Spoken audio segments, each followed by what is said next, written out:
हामी आज परमेश्वरले हाम्रो जीवनमा राखिदिनु भएको उद्देश्यलाई भेटाउन किन जरुरी छ त्यसको केही पल चर्चा गर्न लागेका छौँ।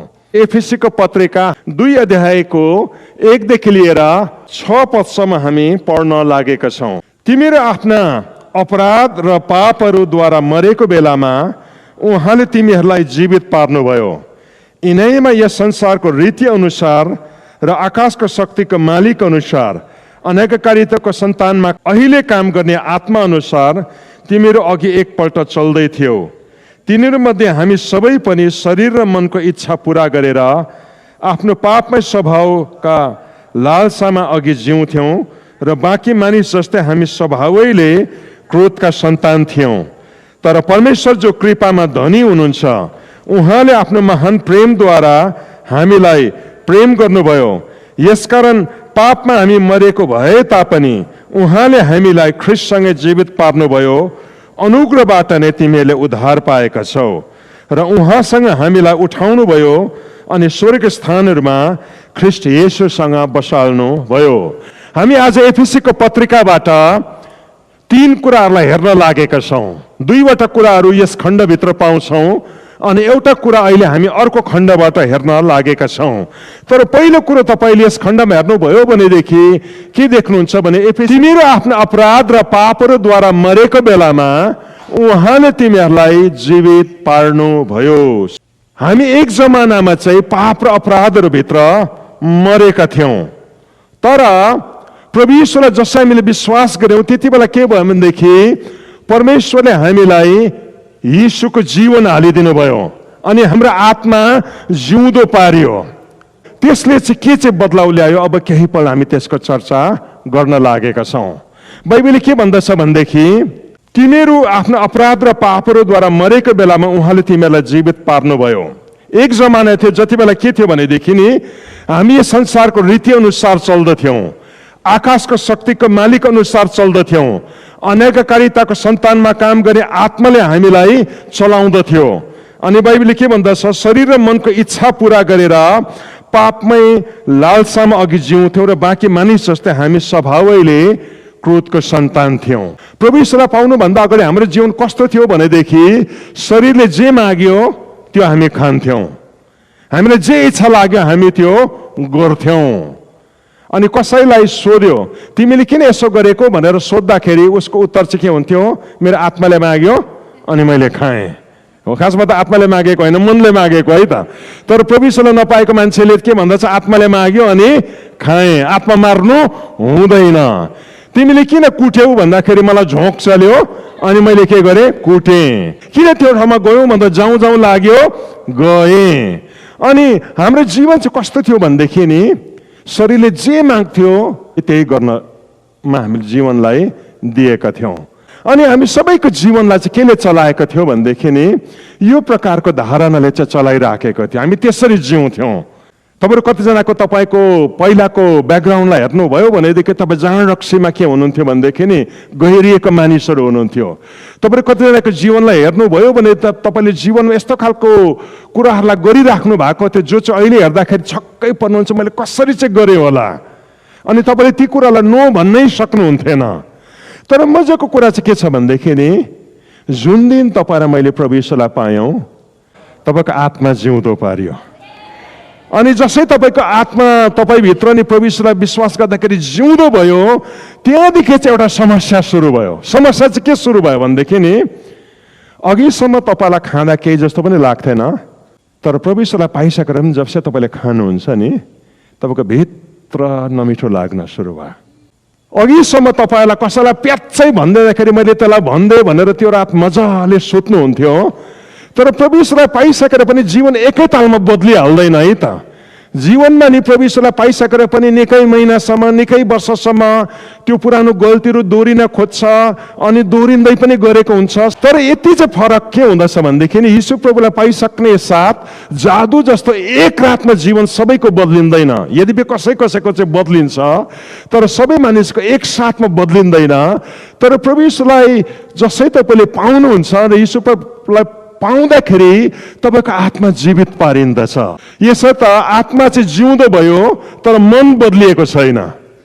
अनि मन अझै पनि के छ भन्नुहोस् त, पुरानै मन छ, त्यसले पापको टेस्टलाई के गरेको छ भने भुलेको छैन। शरीर अझै पनि पुरानै छ, अनि त्यो पुरानो शरीरले पनि पापको टेस्टलाई के गरेको छ भने भुलेको छैन। रक्सी स्वाट्टै खाँदाखेरि यहाँबाट जुन चरररर भएर जान्थ्यो, त्यो के गरेको छ भने शरीरले भुलेको छैन। आँखाले हेर्दाखेरि जुन कुरा मजा आउँथ्यो, त्यो टेस्टलाई भुलेको छैन। यसर्थ अब समस्या चाहिँ यहाँनिर सुरु हुन्छ। प्रभु यीशुलाई विश्वास गरिसकेपछि आत्मा त जिउँदो भयो, तर मन पुरानै छ, यसले पुरानै ढङ्गले सोच्छ। शरीर पुरानै छ, यसले पुरानो टेस्टहरूलाई के गरेको छैन, भुलेको छैन। अब यहाँनिर आइपुग्दाखेरि चाहिँ समस्या चाहिँ के हुन्छ भनेदेखि नि, नयाँ जन्म पाएको आत्माले तपाईँलाई कतापट्टि तान्नु खोज्छ, परमेश्वरको इच्छातर्फ तान्न खोज्छ। तर शरीरले उहिलेको टेस्ट सम्झेर जाँदा जाँदै चोर बाटोतिर फर्काइदिन खोज्छ है त। अनि मनले पनि पुरानो तरिकाले सोचिराखेको छ। यो समस्या चाहिँ किन सुरु हुन्छ भने तपाईँको आत्मा जिउँदो पारिएको छ। तपाईँलाई नि त्यो पुरानो नखानु पर्ने कुरा हो, त्यो खाने ठाउँमा जाँदै गर्दाखेरि नि पहिला के जस्तो पनि लाग्थेन त्यो रक्सी दोकानको बाटो जाँदै गर्दा, तर अब त्यो बाटो जाँदै गर्दा भित्र केले भन्छ, नजा नजा नजा। केले तपाईँलाई घोडालाई लगाम तानेको जस्तो केले पछाडिबाट तान्दै गरेको हुन्छ। कसैले झोक चलाउँदाखेरि अगाडि के हुन्थ्यो, प्याच्चै भनिदिइहाल्नुहुन्थ्यो अनि भनेकोमा चाहिँ गर्व गर्नुहुन्थ्यो। तर अब चाहिँ प्रभु यीशुलाई पाइसकेर पनि कसैले तपाईँलाई रिस उठाउँदाखेरि मुख जसै चिलाएर आउँछ, भित्रबाट केले तपाईँलाई के गर्छ, यसरी तान्दै गरेको हुन्छ। नभन नभन नभन नभन, तपाईँले तानिएको अनुभव गर्नुहुन्छ है त। केले तान्दैछ, किनभने तपाईँको आत्मा के भएको छ, अब जिउँदो पारिएको छ। यसर्थ शरीरले त पुरानो कुरामा तान्नु खोज्दै गरेको हुन्छ, तर आत्माले चाहिँ तपाईँलाई कतापट्टि तान्नु खोज्दै गरेको हुन्छ, परमेश्वरतर्फ तान्नु खोज्दै गरेको हुन्छ। र पनि तपाईँले कोही बेला त टेर्नुहुन्न है त। झोक यति बेसी चलेको हुन्छ, भित्रबाट तान्दा तान्दै पनि घोडा उम्केको जस्तो उम्कि त हाल्छ र प्याच्चै भन्नुहुन्छ, र भन्दाखेरि त सन्चो हुन्छ। तर भनिसक्ने साथ नि 1 मिनट 2 मिनट पनि बितेको हुँदैन, तपाईँको भित्र फेरि केले के भन्नु सुरु गर्छ, मैले नभन्नु पर्थ्यो। तपाईँको आत्मा जीवित पारिएको छ। एक जमाना तपाईँ मर्नु भएको थियो, तर अहिले जीवित हुनुहुन्छ है त। अनि मरेको मान्छे चाहिँ कस्तो हुन्छ पौ पाउनु भन्दा अगाडि भनेदेखि नि, खोलामा जब मरेको माछा हुन्छ, त्यो मरेको माछा चाहिँ कस्तो हुन्छ भनेदेखि, त्यो ब्लास्टिङ पड्काउँदाखेरि जब माछा मर्थ्यो, माछा चाहिँ मरेपछि के हुन्छ, यसै सेतो पल्टिन्छ, माथि आउँछ, अनि खोलाले जता बगाउँदै लान्छ त्यो माछा बग्दै बग्दै बग्दै बग्दै बग्दै बग्दै बग्दै जान्छ।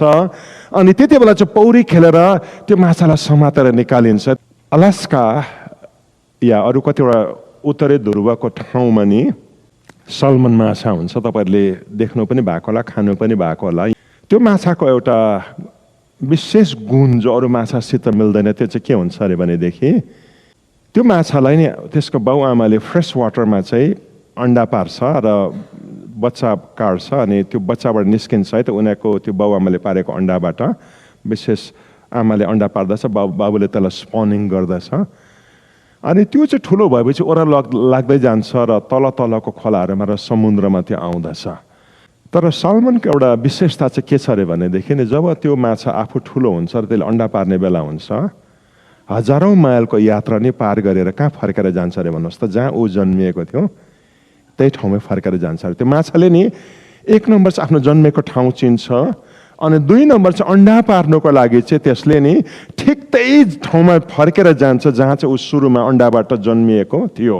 कोही कोही बेला नि यस्तो खालको झरनाहरू आउँदछ, यति साह्रो अल्गो अल्गो, कोही बेला त 50 फिट 60 फिट अल्गो यस्तो फल्सहरू हुँदछ। तर जब त्यो जाँदछ नि, त्यसले नि के गर्दछ भनेदेखि माछा चाहिँ हेर्दा चाहिँ सानो देख्ला, तर त्यसले यस्तो चाहिँ जम्प गर्दछ, फड्को हान्दछ, त्यसले त्यो फल्सलाई पनि नाग्न सुरु गर्दछ। ओह्रालोबाट हेर्नुहोस्, यो माछा उकालो पौरेर जाँदैछ, अनि यत्रो ठुलो झरनालाई चाहिँ त्यसले के गर्दैछ, पार गर्दैछ। जिउँदो माछा नि उकालो पौरन्छ, बाधादेखि त्यो डराउँदैन, त्यसलाई नाग्ने आँट गर्दछ। शक्तिशाली कुरा चाहिँ के हो भनेदेखि, जुन दिन प्रभु यीशुले तपाईँलाई जिउँदो पार्नुहुन्छ नि, पापले तपाईँलाई ओह्रालो घचेट्नु त खोज्छ, एकछिन बगेको जस्तो हुन्छ, तर तपाईँ उकालो पौरिन सुरु गर्नुहुन्छ। केही कुराले तपाईँलाई उकालो जानुपर्छ भन्ने कुरा बताउन सुरु गर्छ। तपाईँलाई त्यो करेन्टको बहाव तीव्र भएर ओह्रालो ठेल्दै लाँदा नि तपाईँको भित्र उकालो जाने इच्छा हराउँदैन। तपाईले सधैँ कता पौरिने कोसिस गर्नुहुन्छ? उकालो पौरिने कोसिस गर्नुहुन्छ, किनभने तपाईँ जिउँदो हुनुहुन्छ। परमेश्वरले तपाईँको आत्मालाई जिउँदो पार्नु भएको छ। यसर्थ हरेक पल्ट नि पापको बहाउले, परीक्षाको बहाउले, रिसले, कामुकताले निकै ओह्रालो बगाएर त लान्छ, तर हरेक पल्ट बग्दै गर्दाखेरि तपाईँको भित्र के हुन्छ? म उकालो जानुपर्छ। मेरो बग्ने दिशा चाहिँ ओह्रालो होइन, किनकि मरेको माछा ओह्रालो जान्छ, तर म चाहिँ जिउँदो छु। यसले तपाईँलाई उकालो जाने इच्छा दिन्छ। अनि जब त्यो उकालोमा जाँदाखेरि करेन्टले ओह्रालो ठेल्दै गर्दा यति जोड बल गर्नुपर्छ, अनि त्यो बल चाहिँ कहाँबाट आउँछ तपाईँलाई थाहा छ? तपाईँ भित्र हालिएको धार्मिकताबाट आउँदछ। परमेश्वरले हाल्नुभएको नयाँ जीवनबाट तपाईँको भित्र त्यो आउँदछ। फिसी 2:1 के भन्दछ? एक समयमा चाहिँ तिमीहरू अपराध र पापमा चाहिँ मरेका थियौ, अनेककारिताको आत्माले जता डोराए त्यता जान्थ्यौ, पापको अभिलाषाले तिमीलाई जता ठेले त्यता ठेलिन्थ्यौ, तर प्रभु यीशुमा विश्वास गर्दाखेरि चाहिँ तिमीले जिउँदो पारियो। यसो त शरीर पुरानो छ तर आत्मा नयाँ भएको छ, मन पुरानो छ तर तपाईँको आत्मा जीवित पारिएको छ। अनि यसले तपाईँलाई पवित्र जीवन बिताउने इच्छा पनि दिन्छ, तर त्यो इच्छालाई पालन गर्नको लागि तपाईँले पाइला मात्र चाल्नुहोस्, पवित्र जीवन बिताउने शक्ति पनि दिन्छ। इच्छा पनि परमेश्वरले नै दिनुहुन्छ, अनि शक्ति पनि कसले दिनुहुन्छ? परमेश्वरले नै दिनुहुन्छ। त्यो इच्छा चाहिँ नयाँ जन्म पाएको मान्छेको भित्र चाहिँ सधैँभरि बसिराखेको हुन्छ। प्रभुलाई पाएको मान्छे भन्छ, तर पाप गर्दाखेरि पोल्दैन भनेदेखि सायद उसले नयाँ जन्म पाएको छैन। किनकि जीवित पारिएको आत्मा चाहिँ हो भनेदेखि पाप त गर्ला, तर तपाईँलाई सन्चो चाहिँ हुँदैन। तपाईँलाई जहिले पनि त्यस्तै बाहिर जानुपर्छ, पश्चाताप गर्नुपर्छ, परमेश्वरसित मिलाप गर्नुपर्छ भन्ने इच्छा चाहिँ तपाईँभित्र सधैँ नै बसिराखेको हुँदछ। किनभने तपाईँ के हुनुभएको छ? आत्मामा जिउँदो पारिनु भएको छ। यो परिवर्तन चाहिँ नि वास्तवमा नि प्रभुले गरेको कार्यभित्र चाहिँ सुरु भएको छ। वास्तवमा यो चाहिँ 2 अध्याय हो है त, 2 अध्यायको 1 पद हो। तर यो 2 अध्यायको 1 पद चाहिँ नि वास्तवमा नि 1 अध्यायमा हुँदै गरेको घटनाबाट चाहिँ सुरु भएको छ। नेपाली भाषाको बाइबलमा चाहिँ तिमीहरू भनेको छ, तर किङ जेम्स भर्सन बाइबल या एम्प्लिफाइड बाइबल हेर्नु भयो भने 2 अध्याय चाहिँ नि एन्ड भन्ने शब्दबाट सुरु भएको छ, अनि भन्ने शब्दबाट। अनि जब भन्छौँ त्यसको मतलब के हो? यो घटना चाहिँ केसित जोडिएको छ?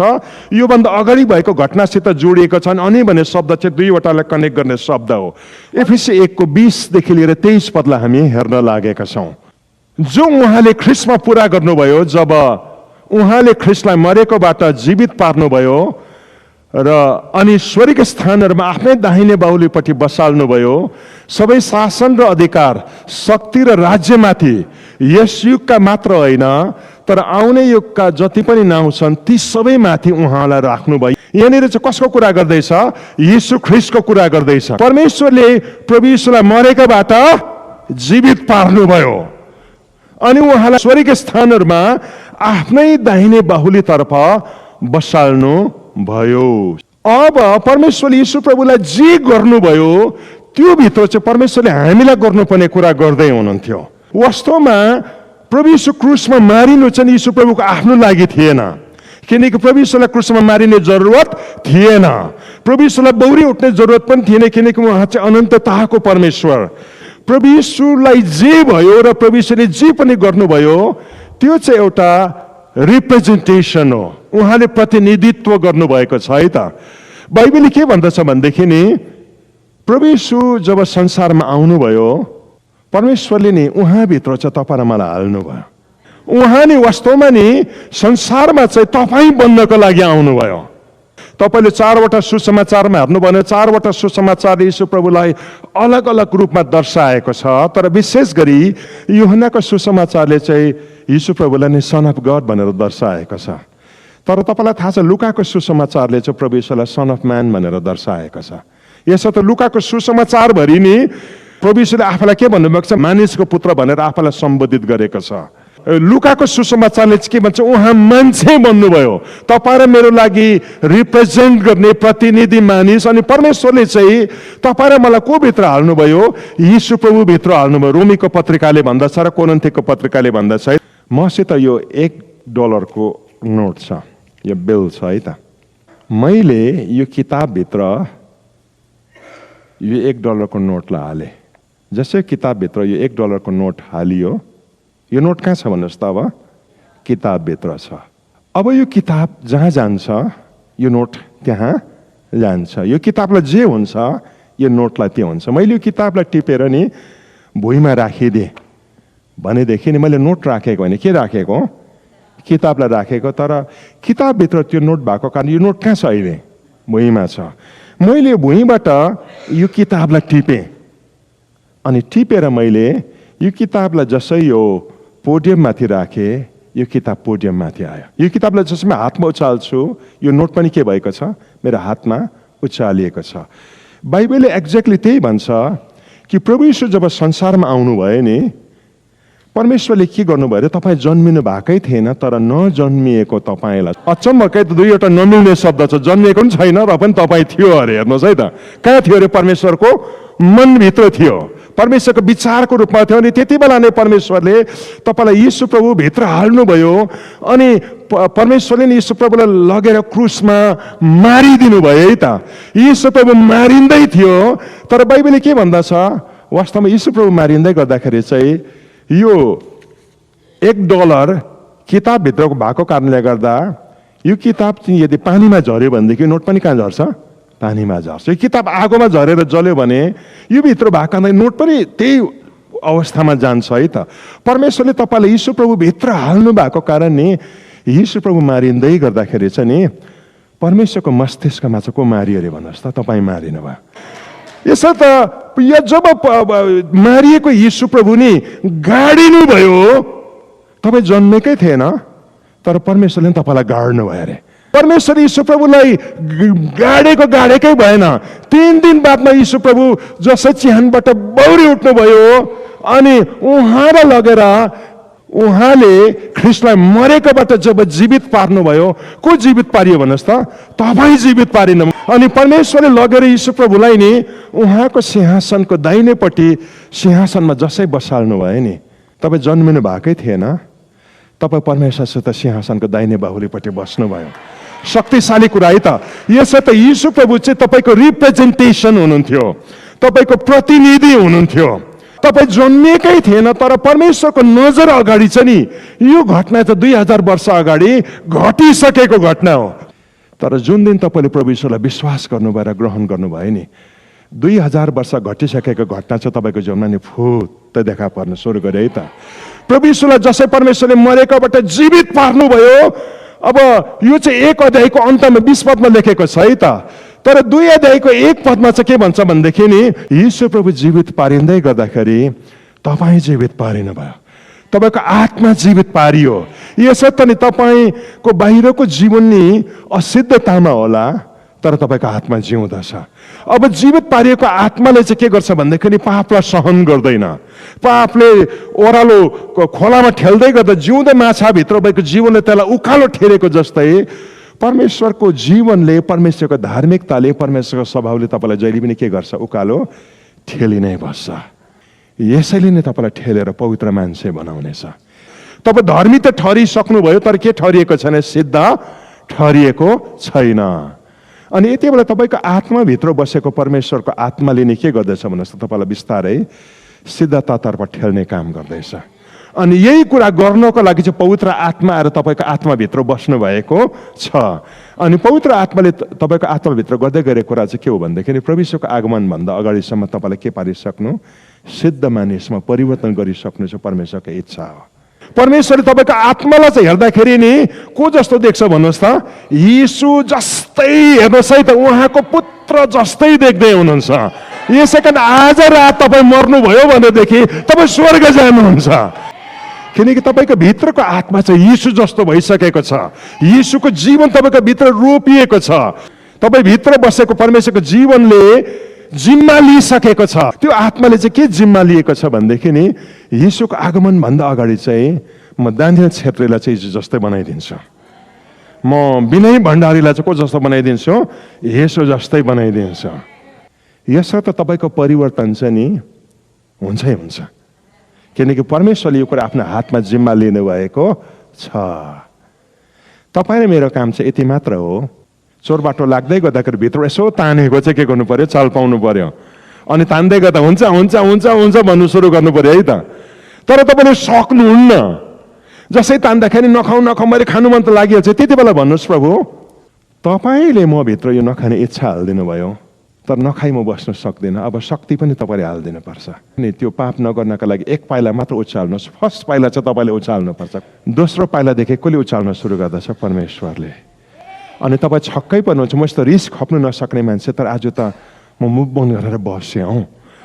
तपाईँ त्यो नखाइ बस्नु नसक्ने मान्छे हो, तर तपाईँ भन्नुहुन्छ आज 2 दिन भयो मैले खाएको छैन, मेरो सेल्फ विल यत्रो स्ट्रङ भएको। परमेश्वरले भन्नुहुन्छ होइन, तेरो सेल्फ विल डिटर्मिनेसन होइन, तैँले फर्स्ट पाइला मात्र चालिस, सेकेन्ड पाइलादेखि मैले तल ठेल्दै थिएँ। अनि यसलाई चाहिँ भन्दछ अनुग्रह। परमेश्वरको अनुग्रहले तपाईँलाई धर्मी ठहरायो, त्यही अनुग्रहले तपाईँलाई पवित्र जीवन बिताउने शक्ति पनि प्रदान गर्दछ, किनकि तपाईँ ख्रीष्ट येशूसित जीवित पारिनु भएको छ। अब दोस्रो कुरामा जाउँ, एफएसी 2:5 र 6।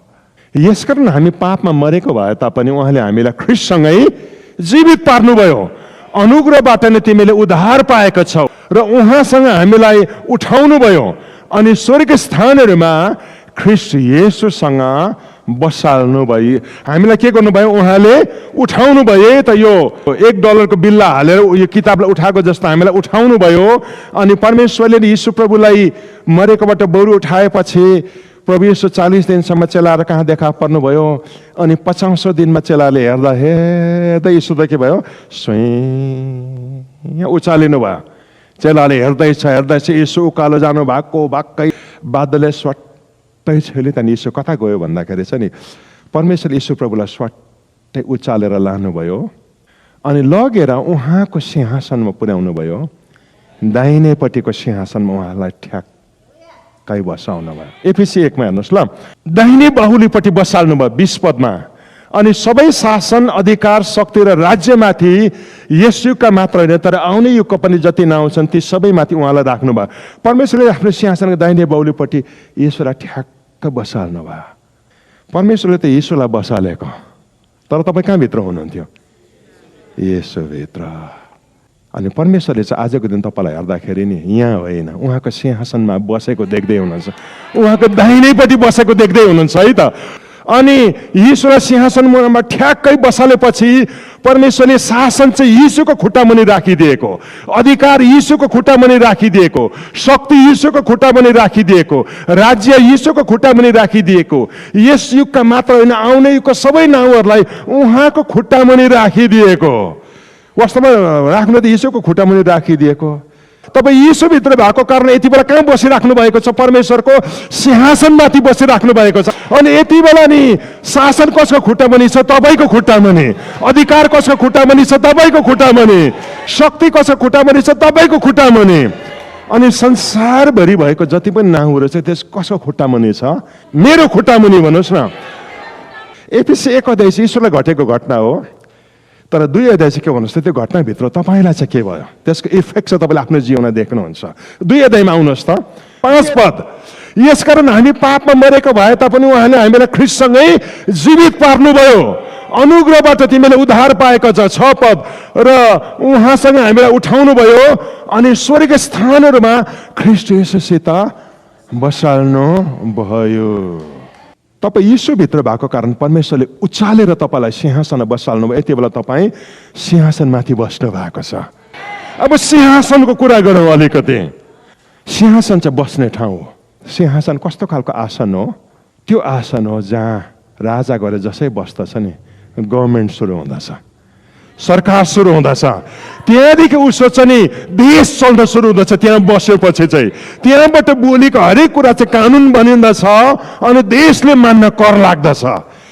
तपाईँ सिंहासनमा बस्नु भएको छको मतलब चाहिँ नि अब तपाईँ शासन गर्ने अधिकारभित्र बस्नु भएको छ। त्यसको मतलब रोगमाथि तपाईँले शासन गर्न सक्नुहुन्छ, परीक्षामाथि तपाईँले शासन गर्न सक्नुहुन्छ, शैतानको आक्रमणमाथि तपाईँले शासन गर्न सक्नुहुन्छ, गरिबीमाथि तपाईँले शासन गर्न सक्नुहुन्छ। 1 अध्यायमा साह्रो मजाको के छ? सबै शासनमाथि उहाँलाई राख्नुभयो, यीशु प्रभुलाई अधिकारमाथि राख्नुभयो, शक्तिमाथि राख्नुभयो, राज्यमाथि राख्नुभयो। 4वटा कुरा चाहिँ शासन, अधिकार, शक्ति र राज्य। इङ्ग्लिस भाषाको बाइबलले प्रिन्सिपालिटिज, अथोरिटिज, पावर एन्ड डोमिनियन भन्छ है त। यस्तै यस्तै शब्दहरू चाहिँ बाइबलको अरू ठाउँमा पनि दोहोरिएको छ। एफिसी 6:12 पदमा हेर्नुहोस् न, किनकि हामीहरूको युद्ध शरीर र रगतको विरुद्ध होइन, तर प्रधानताहरूको विरुद्ध, शक्तिहरूको विरुद्ध, वर्तमान अन्धकार संसारिक शासकहरूको विरुद्ध, स्वर्गीय स्थानमा भएका आत्मिक दुष्टाइका सेनाहरूको विरुद्ध हो। नेपाली भाषाको बाइबलमा यो शब्द मिल्दैन, तर इङ्ग्लिसमा हेर्नु भने यहाँ पनि तपाईँले प्रिन्सिपालिटिज, अथोरिटिज, पावर्स भन्ने शब्द तपाईँले यहाँनिर देख्नुहुन्छ। त्यसको मतलब चाहिँ के हो भनेदेखि नि, संसारभरि हेऱ्यौँ भनेदेखि दुई किसिमको शक्ति, राज्य, अधिकारहरू चलिराखेको छ। एकापट्टिलाई चाहिँ के भन्छ भने शैतानको राज्य, प्रधानता, अख्तियार, राज्य र शक्तिको कुरा गरेको छ है त। अनि त्यसको थुप्रो थुप्रो थुप्रो थुप्रो लेभलहरू छ। तर मजाको कुरा के छ तपाईँलाई थाहा छ, जुन दिन तपाईँ प्रभु येशूसित सिंहासनमा बस्नुभयो नि, सबै प्रधानताहरू चाहिँ तपाईँको खुट्टा मुनि आएको छ, सबै राज्य तपाईँको खुट्टा मुनि आएको छ, सबै अख्तियार तपाईँको खुट्टा मुनि आएको छ। शैतानको राज्य छ, शैतानको अधिकार छ, त्यसले राज्य गर्न सक्छ, तर त्यसको राज्य चाहिँ तपाईँको राज्यभन्दा तल छ, त्यसको अधिकार छ तपाईँभन्दा तल छ। यसकारण शैतानले कोसिस त गर्नु सक्छ, तर तपाईँलाई जित्नु सक्दैन यदि तपाईँले आफूलाई चिन्नुभयो भनेदेखि।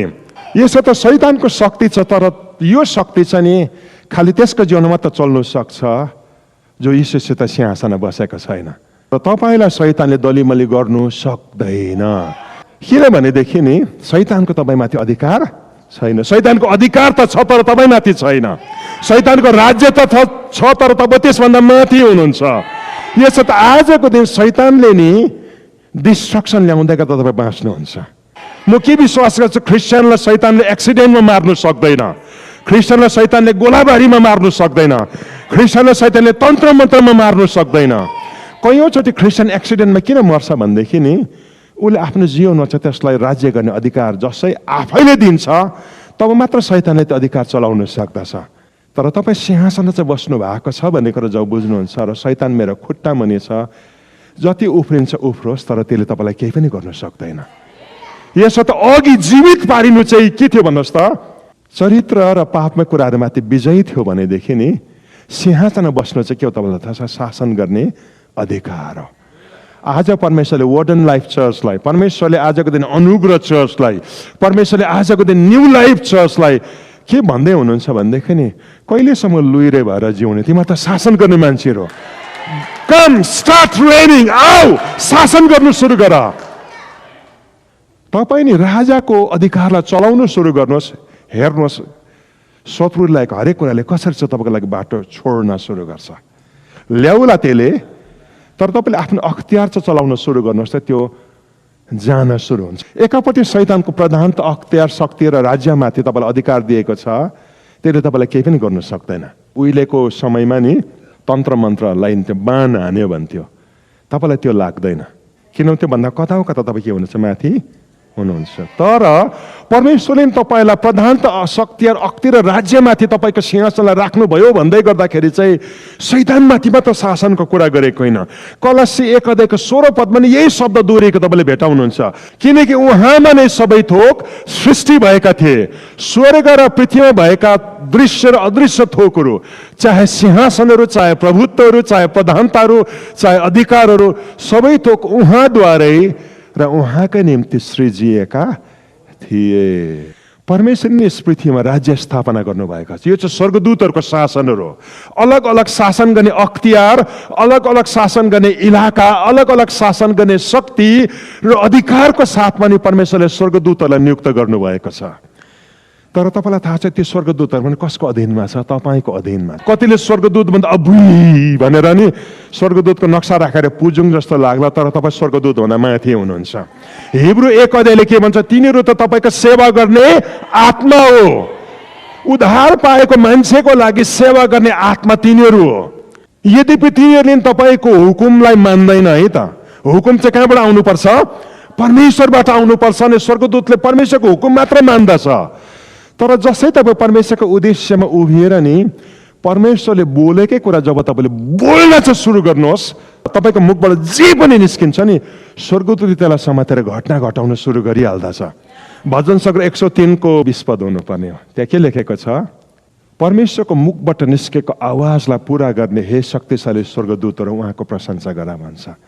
त्यसको मतलब के हो भन्दाखेरि स्वर्गदूतले चाहिँ परमेश्वरको मुखबाट निस्केको वचनलाई मात्र मान्दछ र पालन गर्दछ र त्यसलाई घटनामा घटाउँदछ।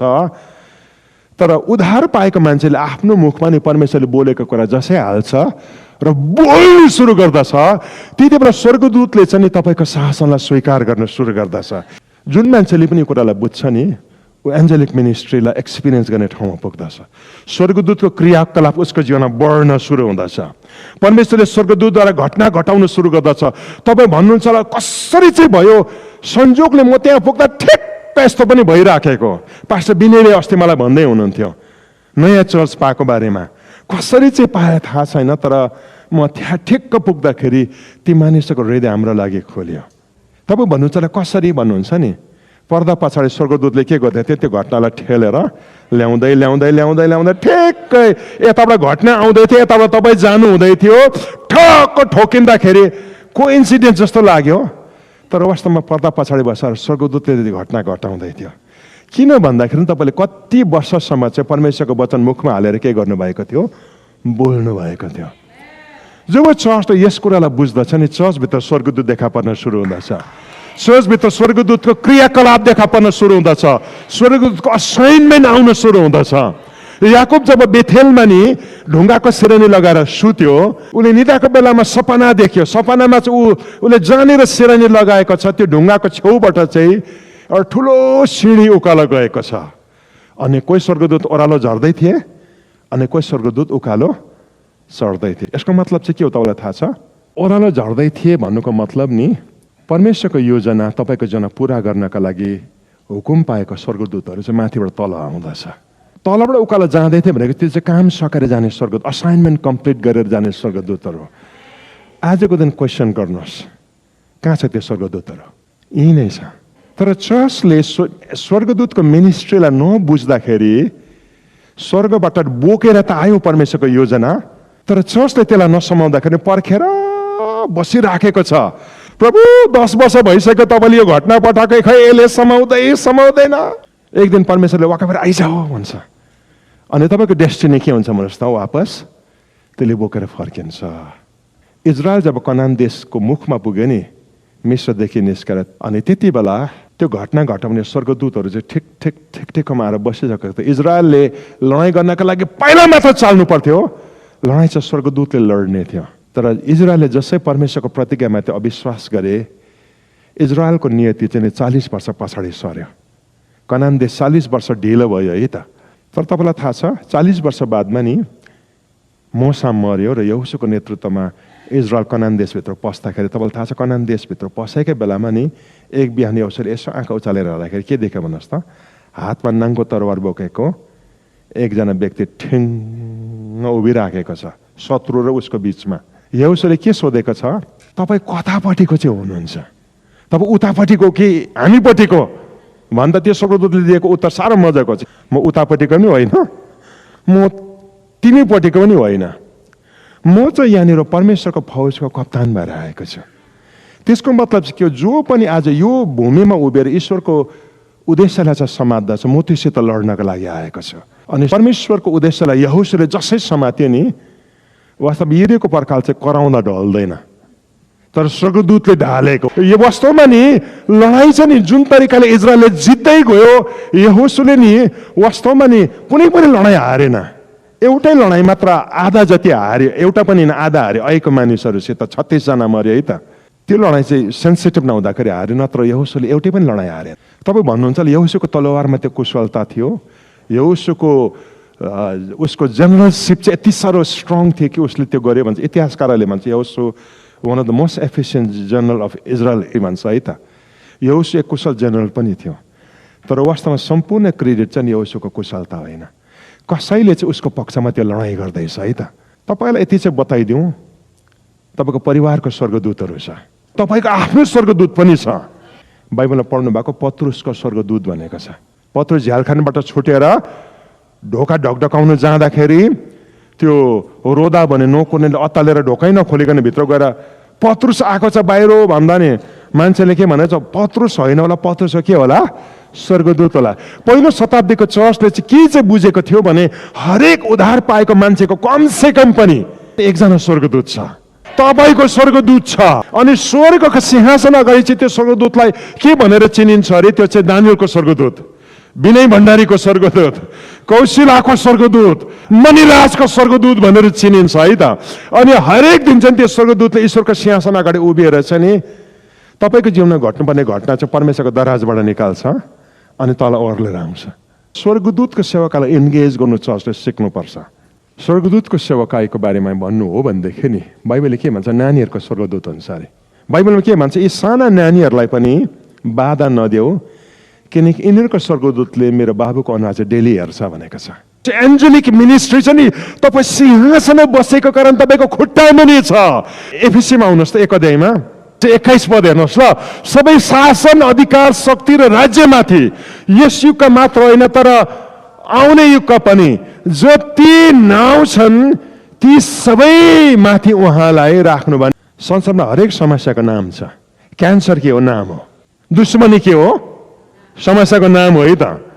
जति पनि तपाईँको जीवनमा नि समस्याहरू छ, चाहे रोग होस्, चाहे गरिबी होस्, चाहे अभाव होस्, चाहे दुश्मनी होस्, कतिको डर भन्ने समस्या छ, परमेश्वरले के भन्नुहुन्छ भनेदेखि नि प्रभु मलाई गरिबीले साह्रो सतायो। गरिबीको नाम छ कि छैन?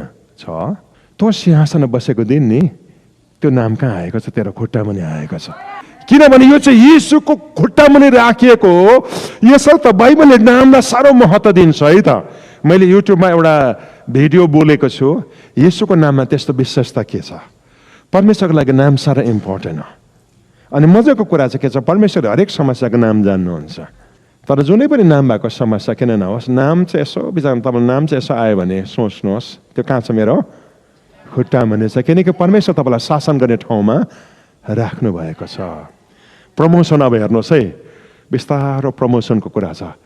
पहिलो लेभलमा के थियो भने तपाईँ जिउँदो पारिनु भयो, यसर्थ तपाईँको भित्र धार्मिकताको जीवन जिउने इच्छा पनि छ, त्यहाँबाट धार्मिक जीवन जिउने शक्ति पनि आउँछ, फर्स्ट लेभल।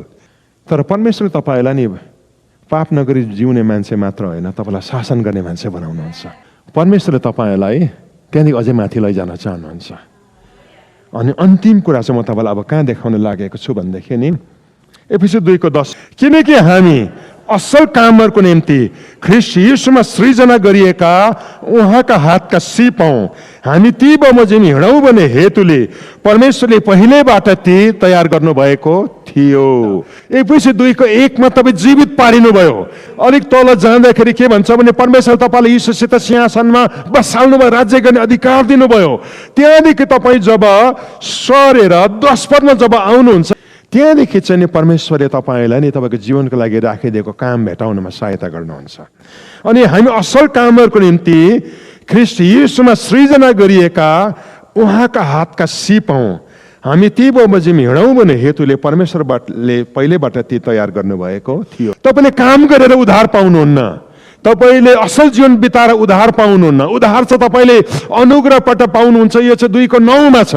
तर 2:10 मा आइसकेपछि उद्धार पाएको मान्छे, जसै तपाईँले प्रभु यीशुमा आएर उद्धार पाउनुहुन्छ, त्यति बेला चाहिँ तपाईँले नि तपाईँको जीवनको लागि राखिदिएको परमेश्वरको कार्य तपाईँले भेटाउन सुरु गर्नुहुन्छ। यहाँनिर तपाईँले 2वटा शब्द तपाईँले देख्नुहुन्छ है त। पहिलो शब्द चाहिँ के देख्नुहुन्छ? सृजना गरिएका, अनि अर्को चाहिँ पहिलेबाट तयार गरिएका। 2वटा शब्दको मतलब चाहिँ के हो भनेदेखि नि तपाईँ जन्मिनु भएकै थिएन, तर परमेश्वरले पहिलेबाट नै सोचिसक्नु भएको थियो एक दिन विनय भण्डारी संसारमा जन्मिन्छ। नाम चाहिँ विनय भण्डारी हुँदैन, तर जन्मेपछि चाहिँ अब विनय भन्ने नाम राखिन्छ है। एक दिन जन्मिन्छ यो, अनि यसको नाम चाहिँ दानियल राखिन्छ। जन्मेकै छैन, तर परमेश्वरले के गर्नु भएको छ? आफ्नो मनमा तपाईँलाई नि संसार बनिनुभन्दा अगाडि देखिसक्नु भएको छ। मलाई साह्रो सताउँथ्यो म कहाँबाट आएँ भन्ने कुराले। अनि एक दिन मैले एकजना प्रभुको सेवकलाई सोधेँ, म मरेपछि कहाँ जान्छु भनेर त मलाई क्लियर थाहा छ, मलाई चिन्ता छैन, तर मलाई सधैँ एउटा प्रश्नले सताउँछ, म जन्मिनुभन्दा अगाडि चाहिँ म कहाँ थिएँ? अनि उहाँले मलाई भन्नुभयो, तँ साँच्चै सुन्नु चाहन्छस्? अरे सुन्नु चाहन्छु भने उहाँले मलाई भन्नुभयो, तँ चाहिँ शरीरमा त थिइनस्, तर तपाईँ परमेश्वरको मनभित्र थिइस् विचारको रूपमा। संसार बनिएकै थिएन, तर ईश्वरले तेरो अनुहार त्यति बेला त्यहाँ सोचिसकेको थियो, देखिसकेको थियो। तँ चाहिँ विचारको रूपमा परमेश्वरको मनभित्र थिइस्। अनि जब राइट टाइम आयो नि, परमेश्वरले त्यो विचारलाई चाहिँ नि आमाको गर्भमा हाल्दाखेरि चाहिँ तँ बनिएस्। वास्तवमा तेरो शरीर चाहिँ त्यति बेला बनिएको, तर परमेश्वरको मनमा चाहिँ त अगाडिबाट थिएस्। तपाईँ परमेश्वरको मनभित्र विचारको रूपमा पहिल्यैबाट हुनुहुन्थ्यो अनि परमेश्वर तपाईँको अनुहार त्यति बेला देखिसक्नु भएको थियो, तपाईँको रूप देखिसक्नु भएको थियो, तपाईँको नामधरि पनि उहाँले चिनिसक्नु भएको थियो। पहिल्यैबाटै परमेश्वरले तपाईँको जीवनलाई के का लागि चलाउँछु सोचिसक्नु भएको थियो, सोचिसक्नु भएको छ। अनि मजाको कुरो चाहिँ त्यहाँदेखि समय आयो प्रभु यीशुलाई चिन्ने तपाईँले टाइम पाउनुभयो अनि यीशु प्रभुलाई यस भन्ने कि नो भन्ने टाइम पाउनुभयो अनि तपाईँले अचानक के भन्नुभयो प्रभु यीशुलाई यस भन्नुभयो अनि यीशु प्रभु तपाईँको जीवनमा जसै अपनाउनु भयो नि अचानक के भन्नुहोस् त तपाईँ प्रभु यीशुलाई विश्वास गर्दै गर्दा सिर्जिनु भयो उहाँको महिमाको लागि। अनि प्रभु यीशुलाई जसै तपाईँले पाउनुभयो नि त्यो दिन चाहिँ के भयो भनेदेखि परमेश्वरले तपाईँको भित्र तपाईँ जन्मिनुभन्दा अगाडि उहाँको मनमा हुँदाखेरि तपाईँले जुन कामका लागि चलाउँछु भनेर सोच्नु भएको थियो नि त्यो वरदान, त्यो प्रतिभा, त्यो योग्यता चाहिँ तपाईँको भित्र हाल्नुभयो। तपाईँ परमेश्वरको काम गर्नका लागि जन्मिएको मान्छे हुनुहुन्छ अनि त्यो काम गर्नका लागि चाहेको योग्यता चाहिँ एउटा चाहिँ तपाईँ जन्मिँदै गर्दा शारीरिक प्रतिभाको रूपमा तपाईँको भित्र हालिएको छ अनि तपाईँको नयाँ जन्म पाउँदै गर्दा र पवित्र आत्माको बप्तिस्म पाउँदै गर्दा आत्मिक वरदानको रूपमा त्यो तपाईँभित्र हालिएको छ। परमेश्वरले तपाईँलाई यो चर्चभित्र चाहिँ नि किन ल्याउनु भयो तपाईँलाई थाहा छ? तपाईँ जन्मिनुभन्दा अगाडि उहाँले तपाईँको लागि राखिदिनु भएको असल काम थियो अनि तपाईँले प्रभु पाउँदै गर्दा तपाईँलाई त्यो काम गर्नको लागि सृजना पनि गर्नुभयो। कुन कामको लागि चलाउनु चाहनुहुन्थ्यो? तपाईँ आमाको गर्भमा रचना हुँदै गर्दा त्यो काम गर्नु सक्ने योग्यता ठ्याक ठ्याक ठ्याक कस्टम मेड। कुनै पनि कुरा बनाउँदाखेरि कस्टम मेड भनेको छ नि जेनरल होइन, त्यो चिज चाहिँ अर्डर दिनुपर्छ र यस्तो बनाइदेऊ यस्तो बनाइदेऊ यस्तो बनाइदेऊ अनि अर्कोलाई त्यही चिज अर्कै किसिमको बनाइदिन्छ तर तपाईँले चाहिँ भनेको कारणले गर्दा तपाईँले चाहेको र खाँचो अनुसार तपाईँको जस्तै जब बनाइदिन्छ त्यसलाई कस्टम मेड भन्छ। उदाहरणको लागि यो चाहिँ रोल्स रोयस गाडी हो, संसारको सबभन्दा महँगो गाडीमध्ये एउटा हो। यो चाहिँ संसारको अरू कार र यो कारमा के भिन्नता छ तपाईँलाई थाहा छ? यो कार चाहिँ सोरुममा बनाएर बेच्दैन। अरू कार चाहिँ तपाईँले सोरुममा गएर किन्नु पाउनुहुन्छ तर यो कार किन्नु हो भने चाहिँ कम्पनीमा जानुपर्छ अनि कम्पनीले तपाईँको इन्टरभ्यू लिन्छ कस्तो बनाइदियो। तपाईँले कुन उद्देश्यको लागि यो गाडी चलाउनु, यो उद्देश्यको लागि सबै यो हाल्नुपर्छ यो हाल्नुपर्छ यो हाल्नुपर्छ यो हाल्नुपर्छ। त्यसले गर्दा नि रोल्स रोयस कारहरू चाहिँ नि मान्छेको निड अनुसार, मान्छेको इच्छा अनुसार, किन्ने मान्छेको चाहना अनुसार कस्टम मेड हुन्छ, त्यो कस्टम डिजाइन गरिएको हुन्छ। किनकि उसले चाहेको के हो, उसलाई त्यो कारलाई के को लागि चलाउन चाहन्छ त्यो अनुसारको हालिदियो फिचर भन्दाखेरि हालेर उसको गाडी चाहिँ भित्र हेर्नु उसित मिल्दैन किनकि त्यो चाहिँ क्लाइन्टले भनेको अनुसार निर्माण गरिन्छ गाडी चाहिँ, त्यसलाई चाहिँ कस्टम मेड भन्छ।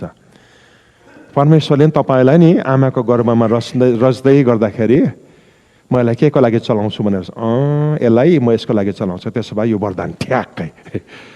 यसलाई म के को लागि चलाउँछु यसको लागि यो प्रतिभा ठ्याक्कै। तपाईँको भित्र चाहिँ हेर्नु भने पास्टर कौशिला उहाँ बहिनीसित मिल्नु न आफ्नो बहिनीसित, उहाँलाई फेरि उहाँसित हेऱ्यो भने मिल्दैन, उहाँलाई फेरि उहाँसित हेऱ्यो भने मिल्दैन। किनभनेदेखि परमेश्वरले मेरो लागि राखिदिएको काम पनि अलगै छ। भन्नुहोस् न चर्चको समस्या चाहिँ के हो भनेदेखि कम्पेरिजन हो। म किन त्यस्तो भएन, why am I not like him not like her भन्ने हुन्छ है त। तर मजाको कुरा चाहिँ के हो भनेदेखि तपाईँ मसित मिल्नुहुन्न, म चाहिँ कस्टम मेडमा होइन, म चाहिँ लिमिटेड एडिसन हो। परमेश्वरले म जस्तो मान्छे अर्को दोहोऱ्याउनु भएन किनभने प्रभुले मलाई जे गर्नु बोलाएको छ नि त्यो चाहिँ मलाई दिएको हो। तर अर्कोपट्टि हेर्नु भने तपाईँ पनि लिमिटेड एडिसन हुनुहुन्छ, तपाईँ जस्तो परमेश्वर अर्को मान्छे बनाउनु भएन। यो त आत्मिक साइड भयो। बायोलोजिकल साइड नै हेर्नु भने तपाईँलाई थाहा छ तपाईँ जस्तो अनुहार भएको मान्छे संसारमा कोही पनि हुँदैन। तपाईँलाई थाहा छ तपाईँको औँलाको छाप संसारमा अर्को मान्छेसित मिल्दैन। तपाईँलाई थाहा छ दुईजना मान्छेको औँलाको छाप एउटै हुँदैन। अझै गहिरो कुरा गरिदिउँ, संसारमा नि 700 करोड मानिसहरू छ। संसार बनेकोदेखि कति करोड मान्छे आएर मरिसक्यो होला, संसारमा अझै कति मान्छे आउँछ होला हेर्नुहोस् पृथ्वी रहन्जेलसम्म। तर दुईजना मान्छेको डिएनएको बनावट एउटै हुँदैन। किन भनेर प्रश्न गर्नुहुन्छ भनेदेखि नि परमेश्वरले एउटा उद्देश्यको साथमा बनाउनु भएको छ, एउटा असल कामको लागि तपाईँलाई सृजना गर्नुभएको छ। त्यो काम चाहिँ संसार बनिनु भन्दा अगाडि परमेश्वरले सोचिसक्नु भएको छ अनि तपाईँलाई यीशु ख्रीष्टमा रिक्रिएट गर्दा गर्दा चाहिँ ठ्याक ठ्याक ठ्याक ठ्याक तपाईँभित्र ठिक्क मिलाएर हालिदिएको छ। आज यहाँबाट जानुभन्दा अगाडि म तपाईँलाई के भन्छु भनेदेखि नि तपाईँले जीवनको उद्देश्य भेटाउनै पर्छ। परमेश्वर राखिदिएको कामलाई तपाईँले भेटाउनै पर्छ। यो चाहिँ भेटाएन भनेदेखि तपाईँ सुखी मान्छे कहिले पनि बन्नुहुन्न। धेरै क्रिस्चियनको जीवनलाई हेर्नुभयो भनेदेखि नि भर्खर भर्खर प्रभु पाउँदा खुसी हुन्छ। या छ तपाईँलाई सुरुको प्रभु पाउँदै गरेको दिन रातभरि गीत गाउनु सक्नुहुन्थ्यो। चर्च त नि आइतबार मात्रै किन लागेको जस्तो लाग्थ्यो। सोमबारदेखि शनिबारसम्म चर्चमै बस्नु पायो नि बस्नु रहर हुन्थ्यो। हाम्रो घरमा प्रभु पाउँदाखेरि 1 महिना त ननस्टप मिटिङ भएको, भात पनि खुवाएको के जस्तो पनि लाग्थ्यो। कस्तो मन पर्थ्यो सुरुको दिनहरू। तपाईँ हरेक कुनै प्रभुसितको फर्स्ट एन्काउन्टरहरू कस्तो थियो भन्नुहोस् त? खुसी थियो। तर तपाईँलाई थाहा छ क्रिस्चियन अलिक पुरानो हुँदै गएपछि नि 6 महिना 7 महिना 1 साल हुँदै गएपछि तपाईँ खुसी हराउँदै जान्छ। त्यहाँदेखि गनगने हुँदै गनगने, रिसालु, झगडालु, अशान्तिले भरिएको मान्छे खुसी किन बन्दैन? के हो यसको कारण तपाईँलाई थाहा छ? सुरुको दिन किन खुसीको दिन थियो? तर उद्धार पाएको थियो। तर उद्धारले चाहिँ तपाईँलाई नि ईश्वरको उद्देश्यसम्म ठेलेर हाल्नु पर्यो। तपाईँले केही समयभित्र तपाईँको काम जब भेटाउनुहुन्छ नि, उद्धारमा सुरु भएको आनन्द चाहिँ परमेश्वरको उद्देश्य चाहिँ तपाईँले भेट्यो भने झन् बढेर जान्छ। अनि त्यो मान्छे सधैँ खुसी मान्छे बस्छ। प्रभुलाई बाहेक 20 वर्ष पुग्दा नि आनन्द हराउँदैन, किनकि ईश्वरले राखिदिएको कामले चाहिँ उसलाई एनर्जाइज गर्छ, रिफ्युल गर्छ। उसको खुसी कहिले पनि हराउँदैन। धेरै क्रिस्चियनहरू अशान्तिमा परेको कारण चाहिँ उसको उद्धार नक्कली उद्धार भएर होइन। धेरै क्रिस्चियनहरू नि धन्यवादी नभएको, शान्तिले भरिएको मान्छे नभएको एउटा कारण चाहिँ उसले पाएको उद्धार नक्कली उद्धार, अधुरो उद्धार होइन। उसले उद्धार पाएको साँच्चै हो, तर उद्धारले चाहिँ तपाईँलाई कहाँसम्म पुर्याउनु पर्ने हो? परमेश्वर राखिदिएको कामसम्म पुर्याउनु पर्ने हो। तर जब त्यहाँ पुग्नुहुन्न नि, तपाईँ पैसा कमाउनुहुन्छ तर खुसी मान्छे बस्नुहुन्न। तपाईँ 10 चढाउनुहुन्छ तर खुसी बस्नुहुन्न। तपाईँलाई गहिरो कुरा बताइदिउँ, तपाईँको जीवन जेको लागि बनाएको हो नि त्यसमा चाहिँ तपाईँले चलाउनु भएन भने तपाईँले नि सन्तुष्टि कहिले पनि प्राप्त गर्नु, तपाईँको जीवन भत्किन्छ, बर्बाद हुन सुरु हुन्छ। तपाईँ कहिले पनि खुसी मान्छे बन्नुहुन्न, किनकि जेको लागि बनाएको हो तपाईँले त्यो नभेट्दाखेरि नि तपाईँले अरू नै कुरामा चलाउँदाखेरि तपाईँ कहिले खुसी बस्नुहुन्न। त्यो कुरो मजाले भएको जस्तो लाग्दैन अनि तपाईँले त्यो कुरा राम्रोसँगले गर्न सक्नुहुन्न। तपाईँको जीवन पनि नि तपाईँले ईश्वरले राखिदिएको उद्देश्यलाई चाहिँ भेटाएन भनेदेखि नि तपाईँले आफ्नो जीवनलाई बर्बाद गर्नुहुँदैछ। जीवनको अन्तमा पुग्दाखेरि तपाईँको जीवन पनि सकिएको भेटाउनुहुन्छ, तर पनि सन्तुष्टि तपाईँले भेटाउनु हुन्न। तपाईँ कहिले पनि खुसी मान्छे बन्नुहुन्न। तर तपाईँले ईश्वरले राखिदिएको उद्देश्यलाई तपाईँले खोज्नुभयो, भेटाउनु भयो र जिउन चाहिँ सुरु गर्नुहोस्। तपाईँको जीवनमा भएको सबै कुराको अर्थ बुझ्न थाल्नुहुन्छ। प्रभुले मलाई किन यस्तो बनाउनु भयो? मेरो स्वभाव किन यस्तो भयो? मेरो इच्छा किन यस्तो भयो? मभित्र किन यो खालको ट्यालेन्ट आयो? यहाँ समयको प्रभुले मलाई यस्तो खालको परिस्थिति किन दिनुभयो? अनि त्यति बेला चाहिँ के हुँदछ भनेदेखि नि तपाईँले जीवनको अर्थलाई तपाईँले भेटाउन र बुझ्न सुरु गर्नुहुन्छ। तपाईँले नि प्रभुले राखिदिएको काम चाहिँ तपाईँले भेटाउनु भयो भनेदेखि त्यो भित्र तपाईँले जिउने उद्देश्य भेटाउनुहुन्छ। अनि जिउने उद्देश्य भेटाएको मान्छे चाहिँ उसले चर्चभित्र केही न केही काम चाहिँ भेटाउन सुरु गर्दछ। तपाईँले के प्रार्थना गर्न जरुरी छ? प्रभु तपाईँले मलाई किन चाहिँ तपाईँलाई चिन्ने मौका दिनुभयो? मेरो लागि राखिदिएको काम के हो?